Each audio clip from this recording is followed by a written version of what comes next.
It was the kind of neighborhood where nothing ever happened. A tight cul-de-sac in rural Michigan, lined with well-trimmed hedges and porch lights that flickered on at exactly 6 p.m.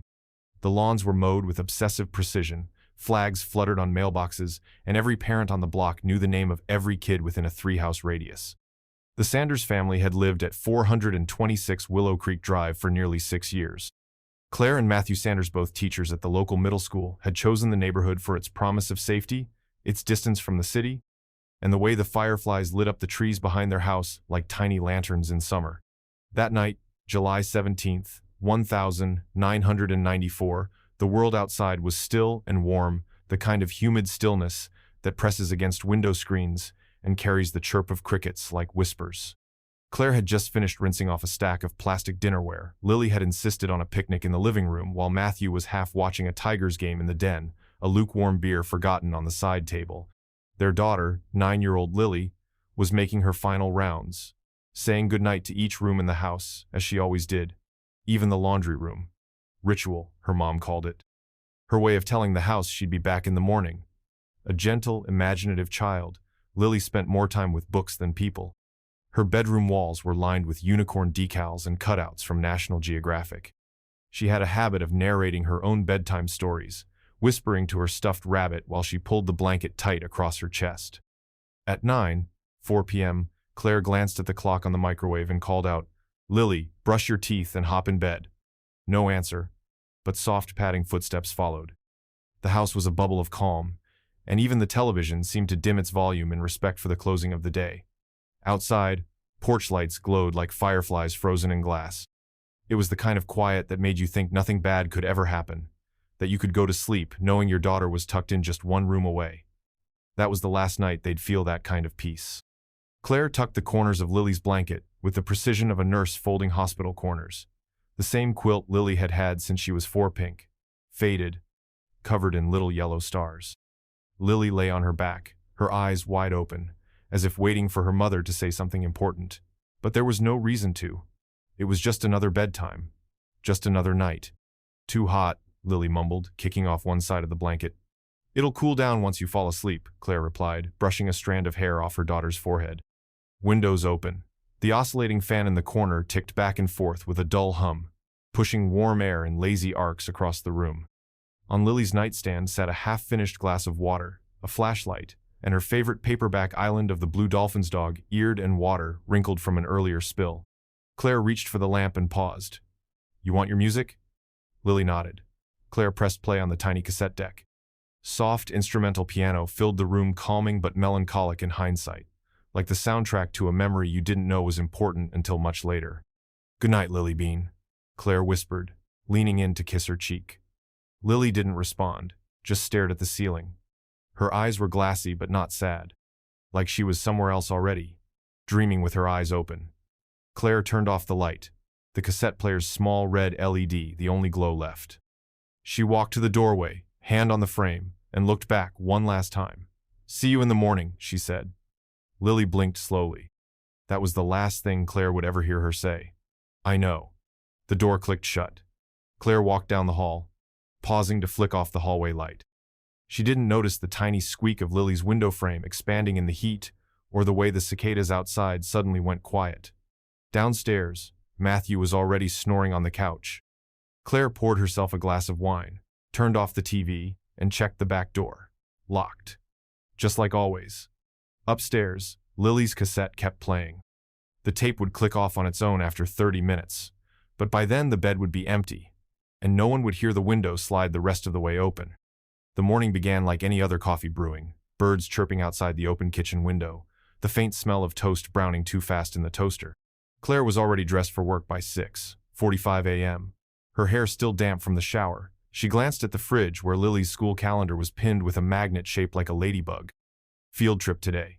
Claire smiled, imagining her daughter bouncing out of bed to pack her lunch, double-check her disposable camera and sketchbook. But when she walked upstairs to wake Lily, the smile vanished. The door to Lily's room was closed, just as Claire had left it the night before. She gave a gentle knock. "Lily, time to get up, sweetheart." No response. She opened the door slowly, expecting to see a lump under the covers, maybe Lily pretending to be asleep. But the bed was flat. The blanket folded neatly, too neatly. The flashlight, book, and water glass were still on the nightstand, untouched. The cassette player was silent. Claire's gaze darted to the window. Still open, screen intact. The floor beneath the window undisturbed. No dirt, no footprints, no signs of forced entry. She checked the closet, then under the bed, her heart beginning to race. "Lily?" she called out, louder now. Nothing. She checked the bathroom. Empty. Then back down the hall. "Matthew!" she yelled. Her husband came groggily up the stairs, rubbing his eyes. "What?" Claire's voice cracked. "She's not here." They searched every room. Backyard, garage, panic growing in layers. By 7:12 a.m., Claire was dialing Lily's best friend's house. No, she hadn't seen her. No, Lily hadn't called. No, she didn't sneak out. She wouldn't do that, Claire muttered to herself. Then a new thought, one that made her hands go ice cold. The front door, still locked from the inside. Chain latch still in place. No broken windows, no mud, no struggle, no sound. One moment, a child asleep in her bed. The next, nothing. It made no sense. Kids didn't just vanish from locked houses, not here. Not in Willow Creek, but Lily Sanders was gone, and the silence she left behind would be the only clue they had. The 911 operator picked up on the third ring. Claire's voice trembled as she spoke. "My daughter's missing. She was here last night. She's gone now. The house was locked. There's nothing out of place." The dispatcher asked the usual questions. When was the last time she was seen? Was there any sign of a break-in? Had she ever run away before? Claire kept shaking her head even as she answered. No, she wouldn't. She's 9. By 8:00 a.m., 2 patrol cars were parked outside the Sanders home, lights flashing low and steady. Officers moved methodically through the house, notebooks in hand, speaking in calm, measured tones, as if that would keep Claire from losing her grip. "There's no sign of forced entry," one officer confirmed, shining a flashlight along the edges of Lily's window. "And you're sure it was open like this last night?" Claire nodded, her arms wrapped tightly around herself. "It was hot. She asked me to leave it open." He looked at the screen again. No tears. No pry marks. The chain latch on the front door was still engaged. The back door had its deadbolt turned. By 9:30, neighbors were being questioned. Front porches creaked under the weight of concerned parents, still in slippers and robes. "She was just playing hopscotch on Thursday," one woman said, her eyes wide. "You're saying she just disappeared?" Uniformed officers began canvassing the woods behind the neighborhood, flashlights sweeping through the trees despite the rising sun. By 11:00 a.m., the first media van arrived, parking 2 houses down. A reporter stood outside, whispering into her mic. A 9-year-old girl vanished overnight from her locked home, in what officials are calling a highly unusual and disturbing case. That afternoon, the Amber Alert was issued. Lily's school, photo big brown eyes, crooked front tooth, pink scrunchie flashed across television screens across the state. Helicopters scanned the tree lines. K-9 units were deployed. Local volunteers started forming search parties, combing fields, culverts, and drainage ditches. Claire could only sit on the edge of the porch, staring at the swing Lily had used 2 days before. She didn't cry. Not yet. Her mind couldn't process the fear. She kept whispering the same thing to herself. She didn't run away. Someone took her. Someone came inside. But no one could answer the question that echoed louder with each passing hour. How? By noon, Lily's room no longer belonged to her. Yellow crime scene tape stretched across the doorway, like a barrier against memory. Detectives entered with gloved hands, camera flashes illuminating every corner, the crumpled blanket, the untouched glass of water, the worn cassette player that had clicked off sometime after midnight. Claire stood in the hallway, arms folded tightly, watching strangers pick apart her daughter's world like it was a crime novel. "We need a full catalog," said Detective Harper, his voice low and deliberate. "Every object in the room, every drawer, every smudge." 2 forensic techs got to work, dusting, photographing, measuring. Every inch of carpet combed for fibers, every piece of bedding checked for trace evidence, but nothing stood out. No blood, no signs of a struggle, no fingerprints other than the family's. No broken furniture. Even the window, the obvious point of suspicion, told the same story as before. Open at the top for ventilation, the screen intact, the lock still latched from the inside. "Could she have climbed out?" one officer asked. "Not likely," Harper muttered. "The screen's never been removed. no scuff marks, no handprints on the sill. And from that height, she'd need help. As they sifted through Lily's belongings, books, flashlights, notebooks filled with sketches of animals and imaginary creatures, one officer paused. "Ma'am," he said gently to Claire, "is this all of her stuffed animals?" Claire peered in, her brow furrowed. "No," she whispered. "Where's Rosie?" "Rosie?" "Her rabbit," Claire said. "Stuffed, worn down, ears floppy. She never slept without it." The room fell silent. "You're sure?" Harper asked. Claire nodded slowly. She wouldn't leave without Rosie, not even for the bathroom. The text double-checked every corner. Rosie wasn't there. Among the dozens of toys and books, only that one was missing. A toy with no real value to anyone but Lily. Harper wrote it down with a quiet frown. "This is the kind of detail people miss," he said. "Kids don't forget their comfort objects. Someone took her. And someone took the rabbit too." And just like that, the absence of a single toy became the most telling clue they had. Rosie was gone. And wherever Lily went, she'd taken her comfort with her. Someone had made sure she wouldn't be alone. The call came in just after 4:00 p.m. A local hiker, 62-year-old Paul Abernathy, had been walking his usual route through the wooded trails near Weaver's Ridge, about a mile from Willow Creek. He wasn't looking for anything, just getting steps in before dinner when something caught his eye off the main path. A flash of white in the underbrush. At first he thought it was a piece of trash. An old t-shirt or some plastic grocery bag caught on a branch. But when he stepped closer, he froze. Nestled in the leaves, almost deliberately placed beneath the shelter of a moss-covered log, was a stuffed rabbit. Floppy ears. One eye missing. The stitching on the mouth pulled loose like a silent scream. It was damp but intact. Worn in all the right places. Paul recognized it immediately. "It's her toy," he told the deputy who responded. "The one from the photo. That little girl." Within 20 minutes, the scene was locked down. The forensics team arrived, cordoning off the small clearing like it was sacred ground. The doll Rosie was photographed in place before being gently lifted into an evidence bag. Claire was called to confirm. One glance and her knees gave out. "That's hers," she whispered. "That's Rosie." But there was nothing else. No footprints, no torn fabric, no signs of Lily. The forest was dense and silent, the ground too dry for tracks. Birds chirped overhead. The doll looked like it had been placed there, not dropped, not thrown. Set down, like an offering. "It's like someone wanted us to find it," Harper murmured. "But why here? Why now?" The doll was tested for DNA, for fibers, for prints. Nothing useful, just age-old dirt and time. No blood, no hair, no answers. The discovery was both a breakthrough and a riddle. It confirmed what Claire already knew in her bones. Lily hadn't just wandered off. She was taken. And now, someone had brought a piece of her back. But not the girl, just the rabbit.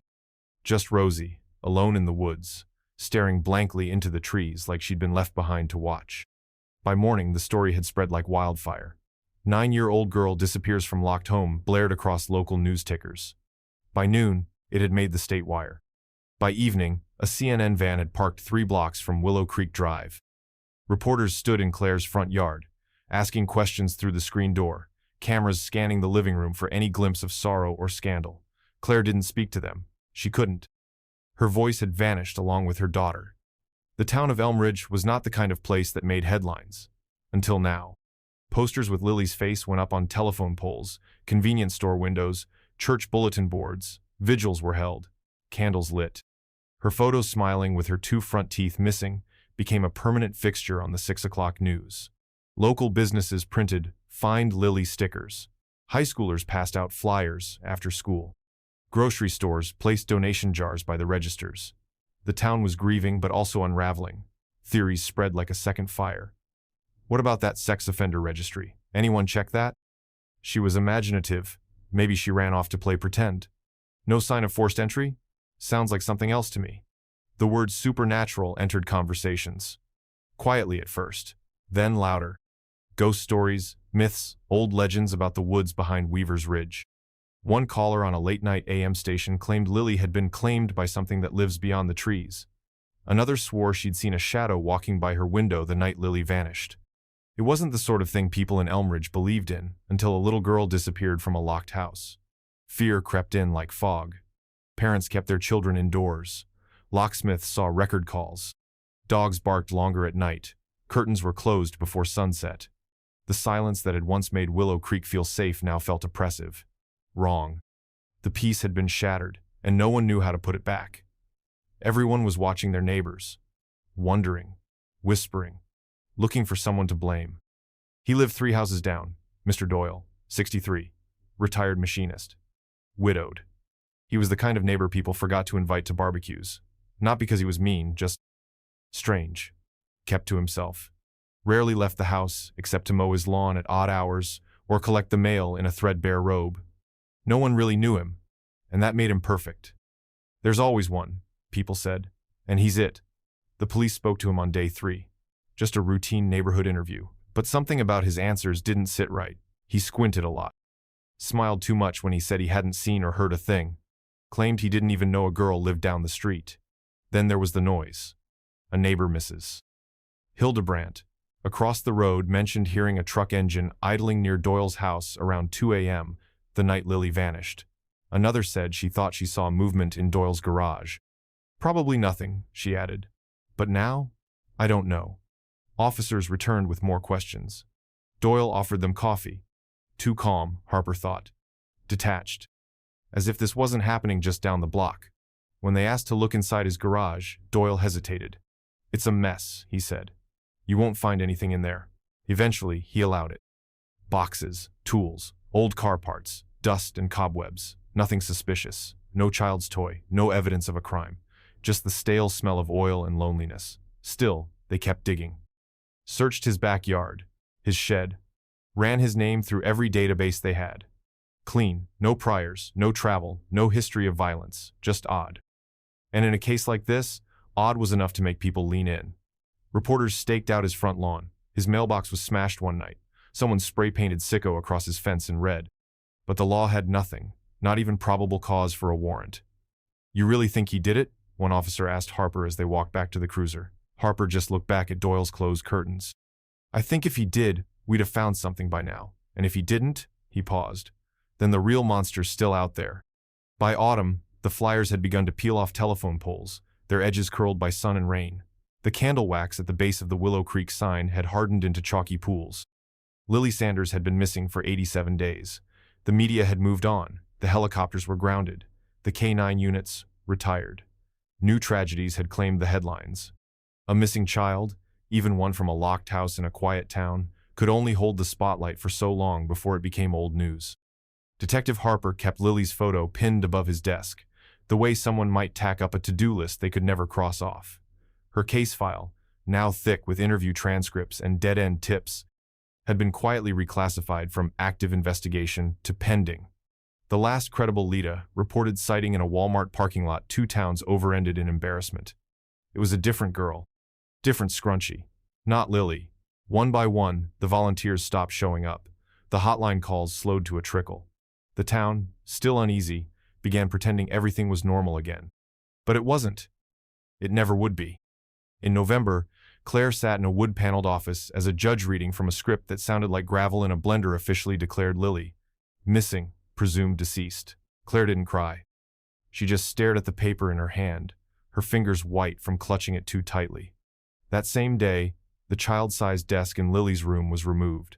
The toys were boxed, the bed stripped, but the room was never repainted. It remained a museum, a shrine, a place frozen in time, because doing anything more would mean accepting the unthinkable, that Lily was gone. Gone, and no one knew how, or why, or who. There was no closure, just absence. And in that absence, a cold, quiet ache settled in harder than truth, sharper than denial. The case had gone cold, but for Claire, time had simply stopped. Grief doesn't arrive all at once. It seeps in through walls, under doors, into the spaces between people. At first, Claire and Matthew clung to each other like lifeboats. They slept in Lily's room some nights, surrounded by her books, her smell. They rewatched old home videos on mute, as if turning down the volume would make it hurt less. But slowly, inevitably, the cracks began to show. Matthew returned to work first. Said he needed a routine. Said he couldn't just sit in it. Claire didn't return to teaching. She spent her days combing internet forums, building a case wall in the basement like a detective from a movie. Printouts, red string, maps with pins. She followed missing persons blogs, emailed psychics, tracked every reported child sighting in a tri-county radius. It consumed her. Matthew called it obsession. Claire called it motherhood. Their conversations shrank to logistics bills, groceries, who would answer the detectives' check-in calls.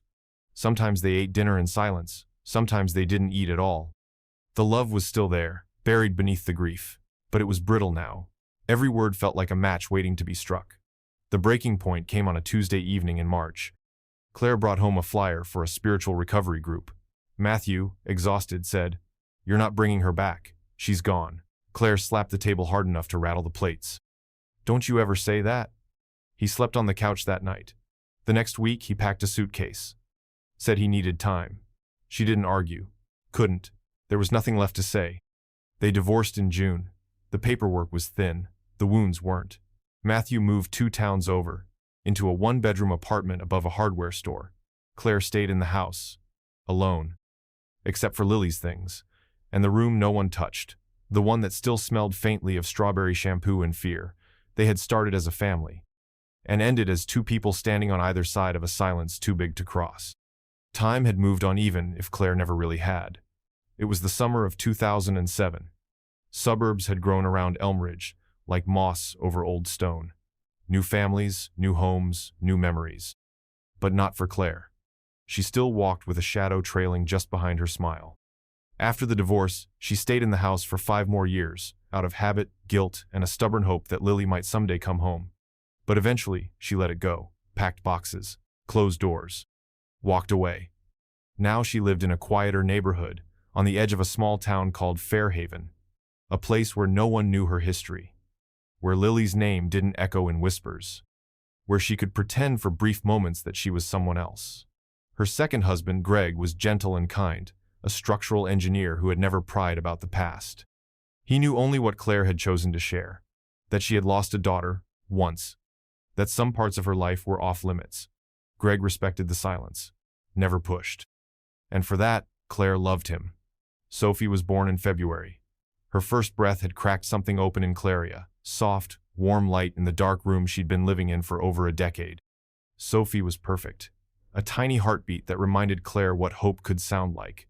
She didn't try to replace Lily, nothing could. But Sophie gave her purpose again, joy, even. The nursery was painted pale blue. Stuffed animals lined the shelves. There was a new rocking chair in the corner and a bookshelf Claire had built herself. On the dresser sat an old baby monitor, the analog kind, with a single red light that glowed when sound was detected. Claire had found it while unpacking boxes from her last house, still wrapped in yellowing newspaper. It had been Lily's once. She wasn't sure why she kept it. Maybe because part of her still believed that every object could hold memory. Maybe because throwing it away would have felt like erasing something sacred. Greg had offered to buy a digital one. Claire said no. She wanted this one, this old humming piece of plastic with its scratchy white noise and faint buzz. It was a connection to something that no longer existed, or so she thought. It started just after midnight. Claire had just put Sophie down, her small fists curled tight beneath her chin, breathing soft and steady. Claire returned to bed, leaving the baby monitor on the nightstand, its low static filling the room like a distant ocean. She hadn't used the monitor in weeks. It made her anxious, listening to every squeak and shuffle, but tonight she left it on, more out of habit than intention. Around 12:37 a.m., she woke up suddenly. Not from a cry, not from Sophie, from something else. The monitor was hissing louder than usual, like the volume had been turned up without her touching it. Then beneath the hiss, a faint sound, muffled, garbled. Claire sat up slowly, her breath caught halfway in her throat. She leaned closer. It was faint, like someone whispering into a pillow. Then came the static pop. A few seconds of silence. Then clearer now, a voice. Small. Fragile. A child's voice. "Mommy." Claire froze. Her spine stiffened. Her hands trembled, reaching for the monitor like it might burn her. "Help me," the voice whispered again. Louder this time. The monitor crackled. Claire stared at the red light. It flickered like a heartbeat. And then the scream. A high, piercing sound that didn't belong in this world. It cut through the static like glass breaking. "Mommy, I'm here." Claire knocked the monitor off the nightstand in her panic. It hit the floor, the scream cutting off instantly. She lunged for Sophie's crib. Her daughter was fine, sleeping, Safe. The room was warm and still. Claire held Sophie against her chest, her mind spinning, her heart punching holes through her ribs. The voice wasn't Sophie's. Couldn't have been. It was older. Familiar. It had been 13 years since she'd heard that voice. But Claire would have known it anywhere. She sat in the rocking chair, clutching her baby, staring at the monitor on the floor. The red light flickered once, then went dark. Claire whispered one word, not even realizing she'd said it out loud. Lily. The next night, Claire didn't sleep. She couldn't. She sat up in bed with the baby monitor clutched in her hands like a relic, her knuckles white around its frame. Greg had offered to toss it the morning after, chalk it up to interference, a frayed wire, a trick of sleep-deprived nerves. But Claire had said no. She needed to know. Needed to hear it again. Sophie slept soundly, wrapped in her cotton swaddle, breathing in slow little puffs. The monitor hissed quietly beside Claire. Just static. Normal. Ordinary. Until it wasn't. At 1:11 a.m., the white noise shifted. Barely. A whisper beneath the hiss, like wind pushing through pine. Thin sound. Not clear. Not full. But there. A soft, hiccuping noise. Crying. Claire sat up straight, heart already galloping. The crying grew louder. A child's whimper, muffled but unmistakable. It wasn't coming from Sophie's room, Claire checked. The baby lay still, undisturbed. Yet the crying on the monitor intensified, as if the child was right next to the receiver, alone in a dark room. Claire gripped the volume knob, turned it up slowly. The crying stopped. Silence. And then the voice. Mommy. The word was stretched thin, like it had traveled a long way to get here. Please, help me. Claire couldn't breathe. Her vision blurred with tears. The voice came again, more desperate now. Why can't you hear me? And then the scream. A raw, ragged cry that pierced the monitor and Claire's chest all at once. Mummy, help me! Claire dropped the device, but the voice kept going, echoing in the room like it had already rooted itself into the walls. She fell to her knees, clutching the monitor against her chest as the scream faded into static. Claire sat there for what felt like hours. She knew what she had heard, and no amount of logic could tear that certainty from her. That wasn't a fluke. That wasn't interference. That was Lily. 13 years gone, and crying out to be found. Claire didn't say a word when Greg got home from work. She simply handed him the baby monitor and pressed play. She'd spent the afternoon transferring the audio to an old tape recorder, looping it until she couldn't hear anything else but her daughter's voice. Greg sat at the dining table, confused at first, then alarmed. As the static gave way to crying, his brow furrowed. But when the voice said, Mommy, he flinched like he'd been slapped. What is this? He asked, eyes locked on the speaker. Where did this come from? Claire didn't answer. She was staring at him, waiting, hoping for recognition. Listen to it again, she whispered. He did. 3 times. On the third pass, the scream hit, and he jerked back in his chair, nearly knocking over his coffee. Jesus Christ, he breathed. Claire, what the hell is this? It's Lily, she said, her voice hollow. It's her, I know it is. Greg looked at her like she'd just confessed to seeing a ghost. Claire, no. This has to be interference. A neighbor's baby monitor, a TV signal, something else. It's not possible. It can't be her. You heard it, she snapped. That's her voice. She sounded scared. She said my name. Greg ran a hand over his face, visibly rattled. Even if it sounded like her, Claire, it's been 13 years. It's not logical. Claire stood up. Her hands trembled, but her eyes were fire. I don't care about logic. I care that my daughter's voice came through that monitor. She walked to the nursery door, paused. Something's not right. Something is trying to get through. Greg didn't follow. He stayed seated, staring at the tape recorder like it might burst into flame. Claire stood over Sophie's crib that night, listening, waiting. The voice didn't come again, but the monitor stayed on. Because Claire knew what she'd heard. She wasn't letting go this time. Not again. The next day, Claire brought the recording to an audio engineer in town known of Greg's colleagues, who did sound editing on the side. She played it for him in his studio, sitting on the edge of a swivel chair, clutching the monitor in her lap like a wounded bird. He listened. Twice. Then shrugged. It's dirty, low frequency, probably radio interference, he said, gesturing toward the waveform on his screen. Old baby monitors like this? They're open frequencies. You'd be amazed what they pick up: walkie-talkies, TV signals, even drive-through headsets. Claire said nothing. Just stared at the squiggled lines, waiting for them to shift into something she could recognize. Could it carry an old recording? Something from the past? She asked. He chuckled. No. Not unless someone's got a time machine broadcasting from 1994. Others, she consulted paranormal investigators, audio specialists, even a psychic she never would have spoken to 10 years ago, all said the same thing: interference. White noise. Nothing credible. Claire wanted to scream. None of them had held Lily's hand. None of them had listened to her voice for 9 straight years. None of them had sung her lullabies until she fell asleep. That's my daughter, she told Greg again that night. I don't care what science says. I know her voice. Greg stood in the doorway, arms crossed, unsure how to respond. He hadn't heard the voice again, but Claire had. Twice more. Always faint, always fractured like it was trying to punch through water. One night, Claire thought she heard a phrase, "It's not dark anymore." Another night, behind the tree, she began recording everything. Bought blank tapes in bulk. Jotted timestamps on sticky notes. Watched Sophie sleep with one eye and listened to Lily with the other. She barely ate. Slept in bursts. Her hair went unbrushed. Her voice got sharper. Greg grew quieter. You have to stop, he told her one morning. You're spiraling. But Claire didn't hear him. She was already thinking about where it all began. Because if Lily's voice was returning, there had to be a reason. And to understand that reason, she needed to go back to the place where everything had first gone wrong. It had been nearly a decade since Claire had set foot on Willow Creek Drive.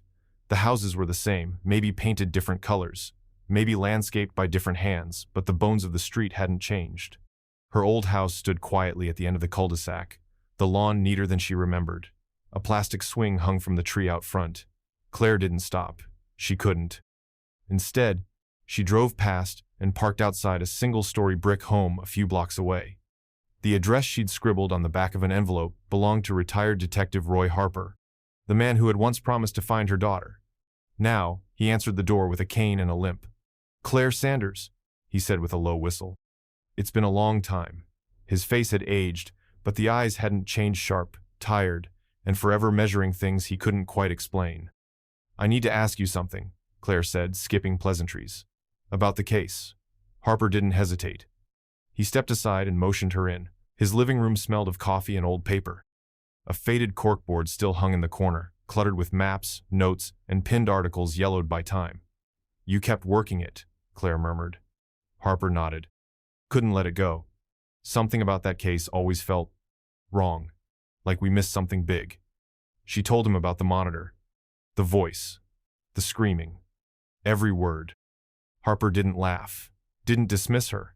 He listened. When she finished, he rubbed his chin, staring out the window like something might be watching. Let me show you something, he said. He disappeared into the back room and returned with a box. Inside photos, scribbled notes, field reports, and near the bottom, a cassette tape. This was from a neighbor's call the night Lily disappeared, Harper said.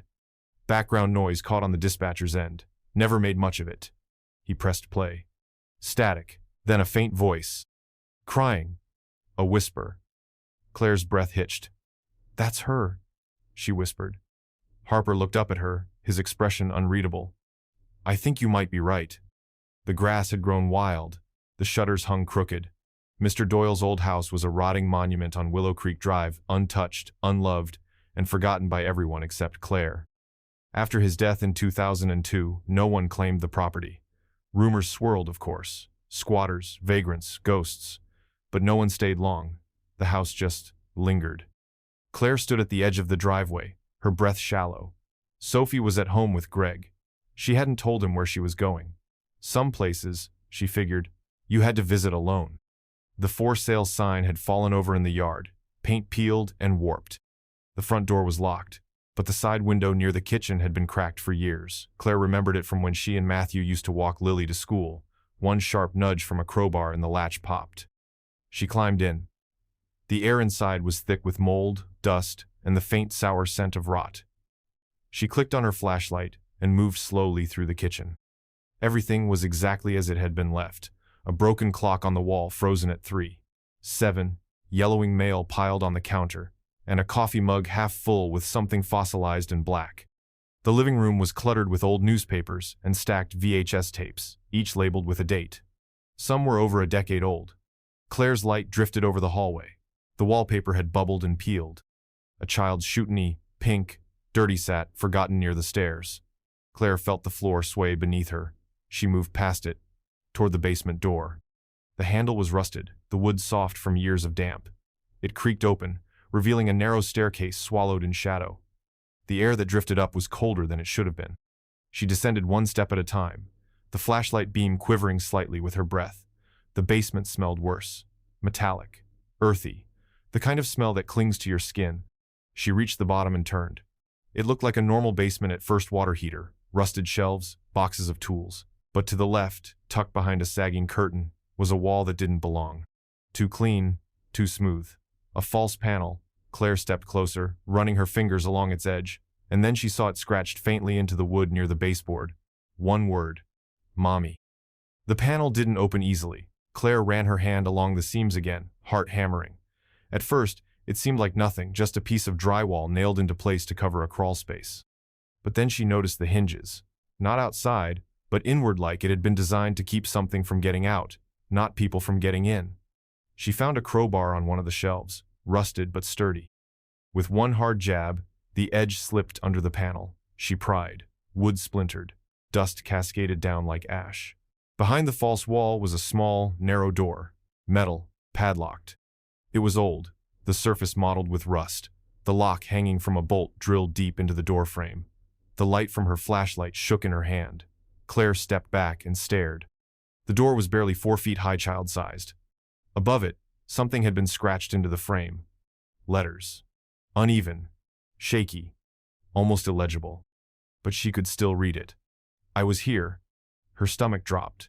She knelt down, heart in her throat, and ran her fingers along the door's surface. That's when she noticed them. Scratches. Dozens of them. Fingernail marks, deep grooves dragged across the metal like someone had clawed at it from the inside. Some were faint, some fresh. The lock was old. Cheap. With trembling hands, Claire reached for a hammer hanging from the pegboard and brought it down once, twice until the lock cracked and fell to the ground with a dull clink. She pulled the door open. The smell hit her first, a mix of mildew, sweat, and something older like forgotten time. Inside was a crawl space, no bigger than a closet, its walls covered in torn wallpaper and children's stickers, faded and peeling. An old mattress sat on the floor, stained and sunken, a bucket in the corner, broken crayons. And on one of the walls, smeared in something dark and dry, was a crude drawing of a rabbit. Rosie. Claire staggered back, bile rising in her throat. The air felt charged, electric, as if the space still remembered. And in the silence, she thought she heard something not loud, not clear, but just beneath her breath. A whisper. Mommy? Claire didn't sleep that night. She sat in her car outside the Fairhaven Police Department until the sun rose, white-knuckled, replaying the moment she'd opened that hidden room over and over in her head. The mattress. The claw marks. The rabbit drawing. Lily. Something had happened in that basement. Something real. She had proof now. She was sure of it. When the doors opened at 8:00 a.m., she marched inside with photos, video from her phone, even one of the VHS tapes she'd swiped from Doyle's living room. She asked for someone in missing persons. It's an old case, she explained, but I think I just found something they missed. The officer at the front desk stared blankly, took her name, told her to wait. 40 minutes passed before a detective knocked. Harper, someone younger, Greener, called her in. She laid it all out. The voice on the monitor, the basement, the room, the scratches, the rabbit, the whispers. He barely looked up from his notes. You broke into an abandoned home? He asked. That's a felony. Claire blinked. I was looking for my daughter.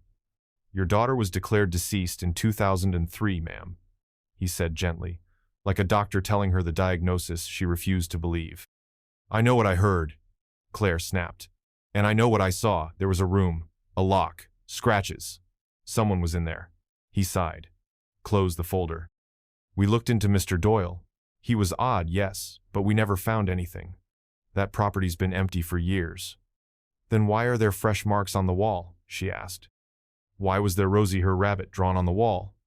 The detective smiled the way someone smiles when they're about to end a conversation. You've been through a lot, he said.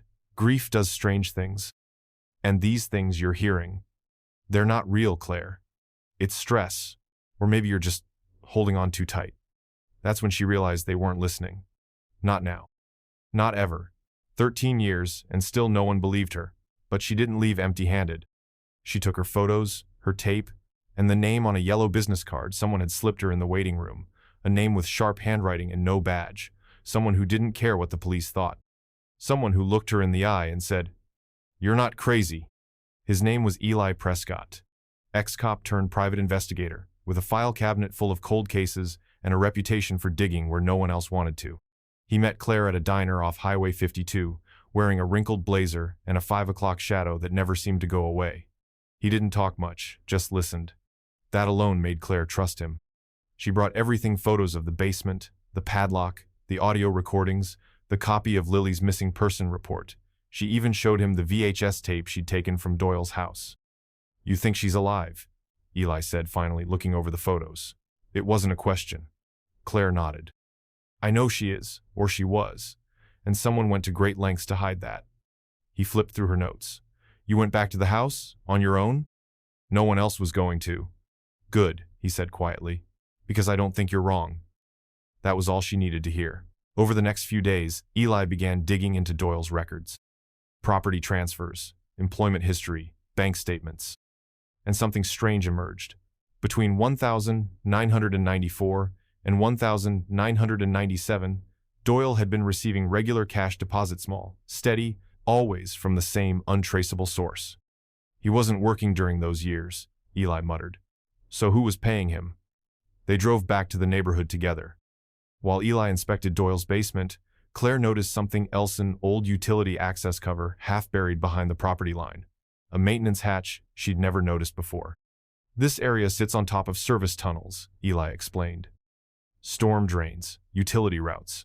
Back in the 60s, there were blueprints for a full underground network, most of them sealed up now, but not all." Claire's breath caught in her throat. If someone wanted to move unseen, to enter or leave a house without using doors or windows, this was how. Eli took notes, photographed everything. "We're going to need maps. Old ones," he said. "And access." Quietly. "No cops, no news. No one else." Claire stared at the hatch, heart pounding. For the first time in 13 years, she didn't feel insane. She felt close. Something was buried here beneath the town, beneath the silence. And together they were going to dig it up. Eli didn't believe in ghosts, but he did believe in frequencies. After years on the force working surveillance, he knew that every signal left a trail of the broken, static-laced ones buried beneath the hiss of white noise. So when Claire handed him the baby monitor and the most recent recording, another one, this time clearer, with a chilling whisper of, "They won't let me go," he didn't flinch. He just said, "Let's find out who's playing God." He brought in a battered signal analyzer from his trunken old piece of gear that looked like a cross between a radio and a toaster. They set up late one night in Claire's living room, the baby asleep upstairs, the monitor humming softly between them. "We'll scan the frequency bands," Eli explained. "If someone's piggybacking a transmission, we'll catch the bleed." An hour passed. Then another. The analyzer sat quiet, its screen blinking every few seconds as it searched for overlapping signals. And then at 2:16 a.m., something hit. The analyzer's screen flickered, chirped, and began to trace a frequency bouncing between 49.86 MHz and 50 MHz. It wasn't random, it pulsed, repeating, like a signal trying to break through static. "It's not ambient interference," Eli muttered. "It's being sent in purpose, short bursts, controlled." Claire leaned in. "Where's it coming from?" He began triangulating the source using a portable scanner. Walked the perimeter of the house. Then, down the street. The signal got stronger near the woods behind the neighborhood, right near the boundary where Doyle's property ended. Stronger still when he walked near the old maintenance hatch they'd found earlier. He returned to Claire's door, his face pale, holding the scanner like it had just started whispering secrets. "Claire," he said, "it's coming from underground." Her heart stuttered. "What do you mean?" "I mean someone or something is using a buried transmitter to hijack your monitor. It's not a recording. It's live." Claire gripped the doorframe. "And it's close?" Eli nodded. Close enough that if we went down there now, we might find whoever's still sending the signal. Claire didn't blink. Then we go. It took Eli 2 days to track down the city's old utility map stored on microfiche at the Fairhaven Historical Society, mislabeled under Emergency Infrastructure. They showed a Cold War-era contingency project, a series of tunnels and service corridors built in the 1960s, meant to house vital communications infrastructure in case of nuclear attack. The network, according to the documents, had been sealed in 1984. But sealed didn't mean empty. It's like a rabbit warren under this town, Eli said, spreading the maps across Claire's dining table. Access hatches every 6 blocks, one entrance directly behind Doyle's lot. The tunnels weren't just drainage pipes, they were wide enough to walk in, with sections reinforced by concrete and steel. Meant to hold cables, gear, and people. So someone could have used them, Claire asked, to move through town? Not just move, Eli replied. Live. They decided to go in, quietly. At night. No cops, no backup. Just 2 people carrying flashlights, a crowbar, and too much history. The hatch behind Doyle's property groaned open with effort. The metal hinges shrieked, like something hadn't been disturbed in years. Below them, a rusted ladder disappearing into darkness.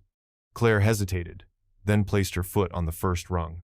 The descent was cold, the air growing wetter the deeper they went. At the bottom was a narrow tunnel, concrete walls lined with corroded pipes and cables dangling like vines. Eli checked his scanner. The signal was strong right here. They walked, the tunnel splitting like veins in a body. Some passages led to dead ends. Others to empty maintenance rooms filled with dust, old fuse boxes, and graffiti no one had seen in decades. But the 4th tunnel led somewhere different. A steel door with no handle. A speaker grill embedded in the wall. Beside it, an ancient keypad, dead from time. The air near the door was wrong thicker, as if it had been recently disturbed. Eli knelt by the door, tracing a hand along the edge. This wasn't sealed in the 80s, he muttered. This was used. Recently, Claire stared at the door, every nerve in her body screaming. Because from the other side, faint and almost impossible to hear, something shuffled, then paused, and then whispered, "Mommy?" The door gave after Eli worked the hinges loose with the crowbar, one metallic groan at a time. What lay beyond wasn't a room, it was a chamber. Cold, damp, the ceiling barely 6 feet high. Mold crept along the corners. A single bulb, long dead, hung from a wire. The air tasted like rust and mildew, but it was what they felt that stopped them. A weight. An unseen residue of time and fear soaked into the concrete walls. Claire's flashlight swept the space. Old bedding blankets, thin and matted piled in one corner. A cracked plastic bucket in another. Candy wrappers long expired. Crayon drawings flaking off the far wall. One showed a house. Another, a rabbit. Then she saw it. A spiral-bound notebook tucked beneath a flattened pillow, its cover warped with moisture. Claire picked it up gently, her fingers trembling. The first page was smudged but legible. My name is Lily Sanders. I am 9 years old. Claire choked back a sob. The handwriting was unmistakably a child's big, uneven loops, the Y's curling back like question marks. She flipped to the second page. I don't know what day it is.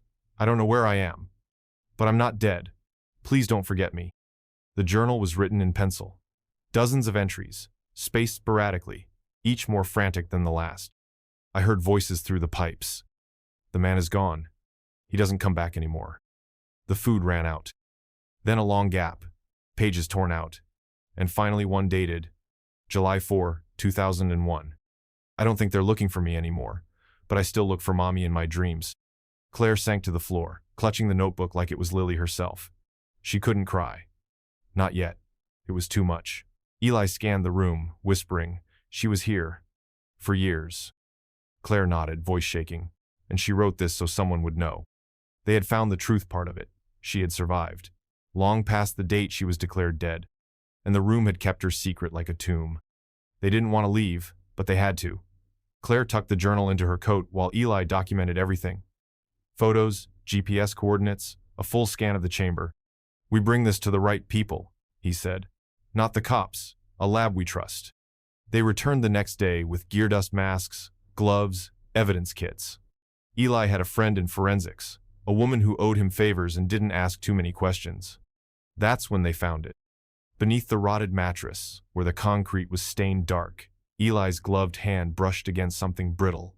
He pulled it gently from the dust. A fragment of bone. Small. Smooth. Likely a rib. Then something caught in the crack between floor and wall. A clump of tangled fibers. Hair. Fine. Light blonde. Claire backed away slowly, her body numb. "Get it tested," she whispered. 2 days passed. The lab expedited the results. Claire didn't sleep. Didn't eat. She sat on the floor of Sophie's nursery, journal in hand, reading it over and over. On the 3rd day, Eli called. His voice was low. "Careful." "It's her," he said. "The DNA, from the hair, it's Lily's." Claire didn't speak. "There's no match for the bone yet," he added. "Could be hers. Could be someone else. But the hair? It's confirmed. She was there." Claire hung up and sat still for a long time. It was what she wanted: proof. Closure. But it didn't feel like closure. It felt like confirmation of a nightmare. Lily had been alive, not just in the whispers or the signals or the journal, but in that room, breathing, waiting. And now? There was dust where a child once called out for help, and no one had heard her until it was too late. Eli had a wall now, just like Claire used to. Clippings, strings, faces, reports. At the center, Lily's journal, encased in a plastic sleeve. But beside it, something new. A second missing poster, its edges sun-bleached and forgotten by time. Missing. April Reyes, age 10. Disappeared June 1996. Last seen in Oak Hollow. Claire stared at the girl's picture, big brown eyes, shoulder-length hair. She looked so much like Lily it made her chest seize. "Where is Oak Hollow?" she asked. 30 miles west, Eli replied.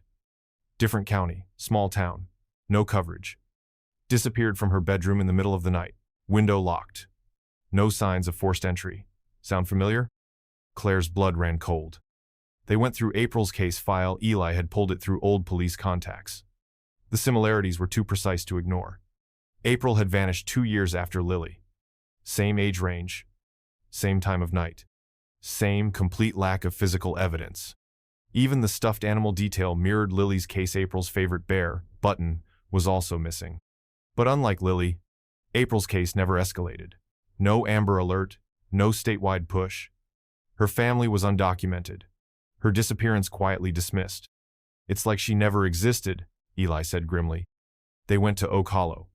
The Reyes house was still standing, weathered but intact. April's mother, Rosa, still lived there. When Claire introduced herself and said she believed April's case was connected to her daughter's, the older woman broke down in the doorway. "She was a good girl," Rosa whispered. "No one cared. We told them she didn't just run away." Claire showed her Lily's journal. Rosa shook as she read the first few lines. "April kept one too," she said. "It was never found." Eli asked to see April's room. The layout was nearly identical to Lily's old room, dead against the wall, window cracked in summer, stuffed animals arranged in a neat row. But the window latch had been replaced. Scratched. Tampered. The same scratch pattern from Lily's room. Claire felt it in her bones now. This wasn't isolated. Lily wasn't the only one. There had been others. And someone had been hunting girls in silence. It was one of Doyle's old tapes that broke it open. Claire had almost forgotten about the dusty stack she'd taken from his abandoned living room. Most were blank. Static. But one, marked August 1994, had something different. A low hum. A muffled conversation. 2 voices sown clearly. Doyle's. The other. Deeper. Steady. Calculated. "She doesn't ask questions anymore," Doyle muttered. "You're not to talk to her. Just make sure she eats. The rest is handled." Claire and Eli exchanged a look. "Rewind that," Eli said. They played it again. The second voice had no accent, no emotion, only control. "She belongs to them now," the voice said. "You're just the door." The next hour was spent combing through Doyle's finances, and then finally a link. A series of wire transfers tied to a company that hadn't existed since 1989. A shell corporation based out of Bridgefield, a town Claire had never heard of, but Eli had. Bridgefield had a facility, he said. Cold War bunkers, off-the-books research, shut down after a fire. Government said it was empty. Locals said different. Doyle had lived there until 1993, a year before Lily disappeared. He hadn't acted alone. He was the gatekeeper, Eli said quietly. Someone else, something else, was behind the wall, using him. Claire felt nausea bloom in her chest. The journal, the tunnel, the second girl. Lily's abduction wasn't random. It wasn't just one broken man's act of madness. It was organized, systematic, deliberate. Doyle had been a pawn, a delivery man. And the real abductor, the voice on the tape, was still out there. Watching, waiting, and maybe, even now, listening. The second tunnel was marked on none of the maps. Eli only found it because the scanner spiked near the storm drain off Willow Creek far, beyond where the original service blueprints ended. A false wall, disguised behind collapsed pipework and layers of brick. But once inside, the air changed. No more mildew, no more rot. Just stillness, like a place sealed off from time itself. Claire followed Eli through the breach, flashlight trembling in her hand. The narrow tunnel gave way to a sloped ramp, carved deliberately, descending into silence. And then an opening, a chamber. Rough concrete walls, reinforced with steel beams. Hand-built, secret. Her beam swept across the room, and the breath froze in her lungs. Toys. Old ones. A doll with a missing leg. A music box with no lid. A puzzle half completed, the edges chewed. All laid out in neat rows along the far wall, like an offering. In the center, an iron-framed cot bolted to the ground. Rusted chains on either side. A thin, tattered mattress, stained with age. Beside the cot, deep gouges scratched into the concrete, marks from fingernails, dozens shundred soft them. Claire dropped to her knees, tracing them with her fingers, her breath hitching. Above the cot, on the wall, a name scratched again and again. Lily, Lily, Lily, Lily. Eli scanned the room. This wasn't Doyle's work, he muttered. This is older, built to contain someone, not just hide them. There were hooks along the ceiling, a vent system rigged to draw air from somewhere far above. Wires lined the floor cut, long dead. A two-way speaker on the wall, its grill dented. It hadn't been a room, it had been a cell. Claire found a small photo pinned behind a loose brick, a Polaroid, badly faded. Two girls. One was unmistakably Lily. The other April Reyes. Claire staggered back, her vision swimming. They were together. Eli didn't speak. He was staring at the wall opposite the cot. A series of crude drawings, made in red crayon. One showed a man faceless, looming. Another showed a girl in a cage. And the last, a speaker with jagged lines pouring out of it. Claire turned slowly, dread crawling up her spine. The baby monitor hadn't been interference. It had been a connection, and something had used it before. They returned home just before dawn. Claire carried the Polaroid like a holy relic. She put Sophie down, tucked the monitor into place, and sat beside it like a soldier on watch. But something felt different now. The monitor's quiet static wasn't empty anymore. It felt expectant, like a held breath. Eli stayed up with her. He was piecing through Doyle's tapes again, checking for anything they missed. But Claire couldn't stop staring at the red light on the monitor, waiting for it to flicker. At 2:13 a.m., it did. The static cut out just for a moment, then returned. Then again, a pulse. Not random. A pattern. Claire leaned in. Eli looked up. It's signaling. She nodded slowly. He's watching us. The monitor crackled. Then a sound, a faint click, like a switch being flipped far away. Then the voice. But it wasn't Lily. It was a man. Low, calm, confident. Hello, Claire? Her blood turned to ice. You finally found my room. Clever girl. Claire's hand hovered over the power button, but Eli grabbed her wrist. No, let it play. The voice continued, smooth as smoke. You broke the chain, but the signal still runs. You think it's a message? No, it's a net. And you walked right into it. The red light on the monitor glowed brighter, now steady, strong. Something was building. Lily was the first, the voice said, but not the last, and not the only one watching. The monitor squealed, a rising whine that cut deep into Claire's skull. Sophie stirred in her crib. Claire lunged and ripped the plug from the wall. Silence. Eli stood frozen, eyes wide. He's alive, Claire said, her voice hollow. He's been using the monitor all this time. And now, Eli whispered, he knows we're listening. For the first time in 13 years, Claire knew the truth. Lily hadn't vanished into the ether. She hadn't run away. She hadn't disappeared without reason or trace.